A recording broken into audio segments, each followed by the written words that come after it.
Now, there are two important problems that arise, and you'll see the textbook basically goes immediately to the next kind of phase, which is to filter or reconstruct these signals. Because something that is also interesting is that everywhere around us, just kind of in space these days, there's this kind of random background electromagnetic field which is constantly varying. And as you learned in EIR, a varying electromagnetic field will result in a varying current in conductors that travel through it or that are in that varying electric field. And so basically, just because you are using wires to transmit these various signals to one another, already there's the opportunity for kind of random extra signals to have an effect on the recording that you're trying to make. Now, there's a couple of different places where this kind of noise comes in. It may be your actual measurement may be noisy.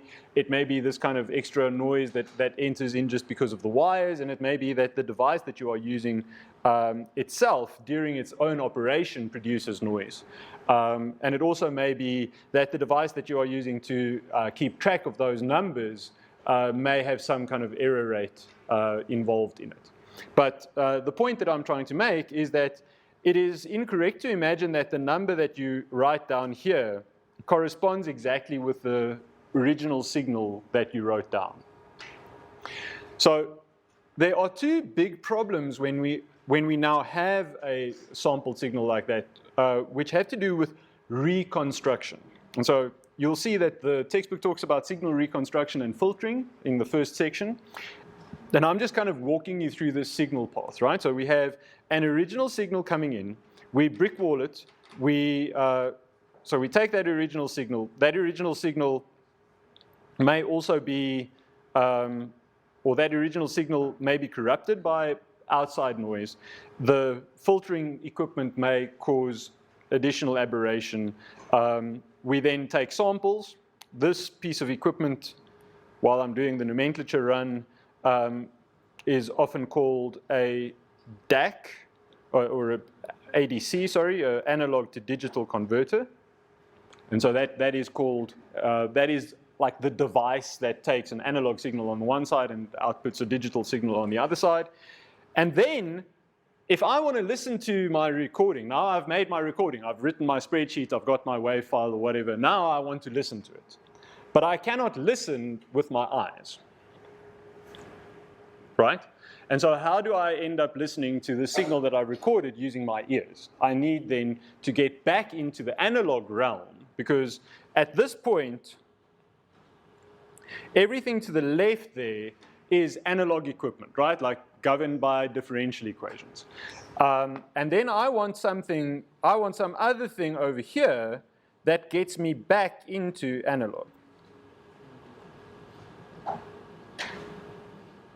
Now,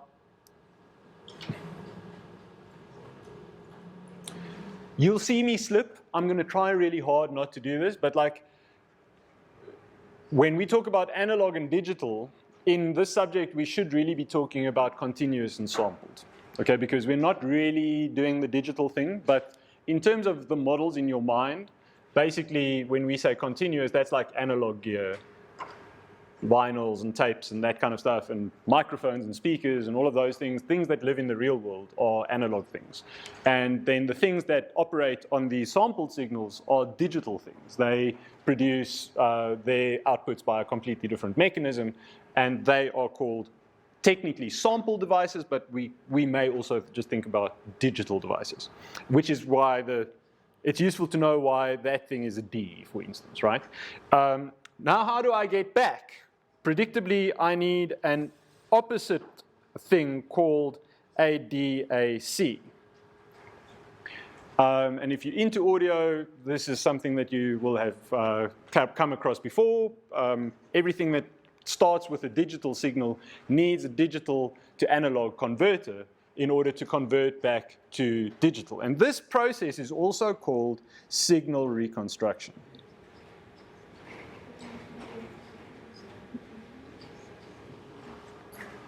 And you can see that in this case, what we're saying is I had an original pristine signal. And you can imagine that the goal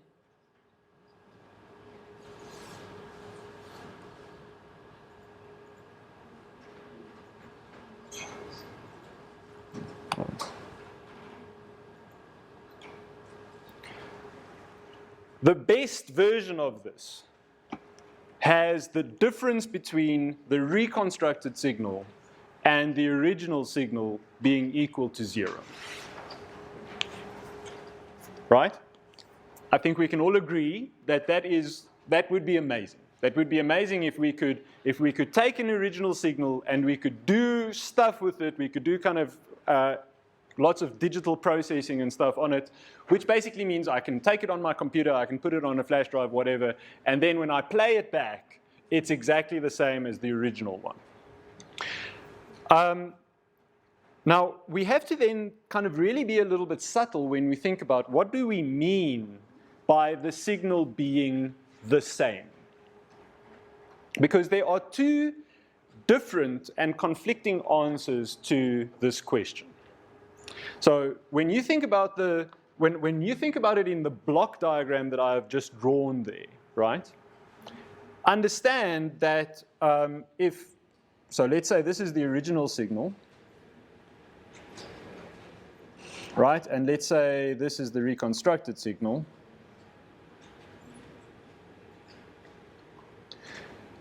Now, here is a version of that which is fine when you're doing audio playback, but which is bad when you're doing control. So let's say this is the original signal.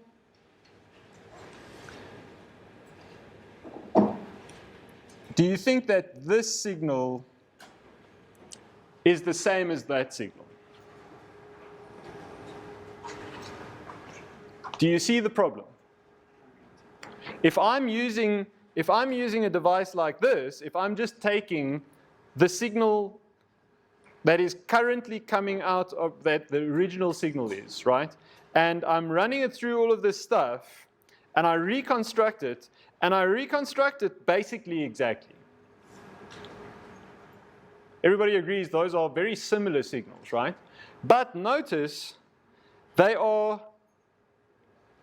difference is very far away from 0. That's this difference over here. And so at every moment in time, that reconstructed signal is very different from the original signal at that same moment in time. Is everybody following this idea? Now, this difference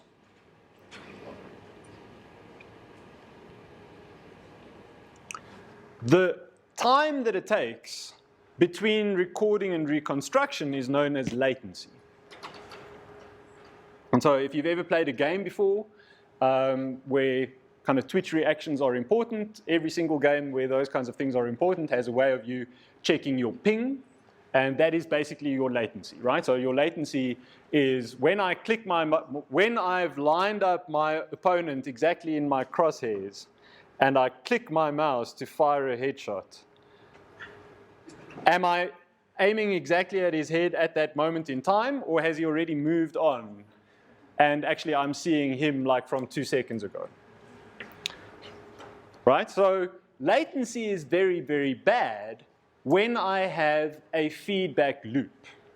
In other words, when I'm doing something at a particular moment in time, I click my mouse, I'm expecting a headshot because that's what it looked like on my screen. On his screen, he's already behind the building, right? So that's not a problem for him. But it degrades performance when we are trying to react because it builds in delay. Most of what we're trying to do when we're trying to think about reconstruction is a trade-off between latency and accuracy. And the most accurate ADCs, or the most accurate DACs, have very high latency. While the quickest ADCs or the quickest DACs have very low latency. And so this explains, so there's two big problems, right? So we have two measurements. We have latency and accuracy. And when we talk about accuracy, when we are able to do this offline, if we don't worry about latency, we can reconstruct these analog signals basically without error from a sampled signal. If it's sampled correctly, if I started off with a band-limited signal and I sampled sufficiently high at a sufficiently high rate, I can reconstruct that band-limited signal with 100% accuracy, but it will take me a while. The alternative, and you'll see this kind of thing is not in the textbook. This kind of reconstruction is not in the textbook because it is not useful for control, which is the subject that we're doing now. Yes? Order of magnitude of those latencies, like milliseconds, for complete accuracy? It's not time, it's samples. And so you'll see this also emerge. This is an important question. All of the digital algorithms are not limited actually by time, because by the time the digital algorithm runs, it doesn't actually know. When you look at this spreadsheet, any algorithm that you can think of that operates on that spreadsheet, it doesn't, another way of thinking about this is the algorithms that operate on digital signals don't care about the units of that time, they don't care about the units of that time column. Does that make sense? And so it's hard to express it in terms of time, but it is, when you're talking about an audio signal that's sampled at about 44 kilohertz, it's noticeable. So you'll see a lot of times, like you'll see this with your television or YouTube or stuff like that, especially like if you have Bluetooth headphones, for instance, right? There's that latency that comes from that reconstruction. And that's in the order of like a couple of hundred of milliseconds. Now if you're doing feedback, like your feedback performance degrades really badly above about 100 milliseconds. So it's like stuff around 10 milliseconds is perceived to be basically instant. Like you can't really perceive the difference. But if it starts getting in the hundreds of milliseconds, it starts getting really appreciable. And what's notable is that the latency is a problem in proportion to the time constants of the systems that you're controlling. Right? So again, if you're trying to sail a million-ton tanker, like millisecond latency is not going to bother you because the thing itself doesn't really respond that badly, right? And latency bothers you in proportion to like how quick dynamics are in the game as well, right? So you'll see like a lot of games, like you can do multiplayer and it doesn't really bother you if there's a bit of lag. It's only really a problem when it's like that Twitch kind of thing where like you have to go really, really quickly, right? So it's the latency in proportion to the dynamics of the system. Also, PS, like in audio reconstruction, we don't worry about latency pretty much at all, as long as everything's synced up. So everybody's happy with like pressing play and waiting like even a second, that's fine. If it then starts playing really well, you don't worry. But in this subject, we will typically use a whole different kind of reconstruction philosophy where we will do what is known as a zero-order hold strategy. Now, this is also a reconstruction method, and this basically says that instead of taking that deep reconstruction and trying to kind of fit lines through all of the points and so on, which takes actual time, and it takes me time to actually report back that value, I'm just going to report the previous measured value as the value until I have a new measured value. And that is the method that is guaranteed to have the lowest latency. Okay, because there's no method that could be faster than just reporting exactly the value of the measurement at the time that I measured it. Does that make sense to everybody? And so we have this problem, right? So in terms of reconstruction, if we're talking about accuracy, right? High accuracy implies high latency. Low latency also implies low accuracy. Okay, so the fastest kind of answer is also the kind of the least accurate kind of answer. And so in our systems, we'll typically use a zero-order hold, and you'll see that that's the workhorse. Sometimes we'll just like write down H. And so in our kinds of systems, we'll typically use a zero-order hold to reconstruct systems because we're interested in the smallest amount of latency possible.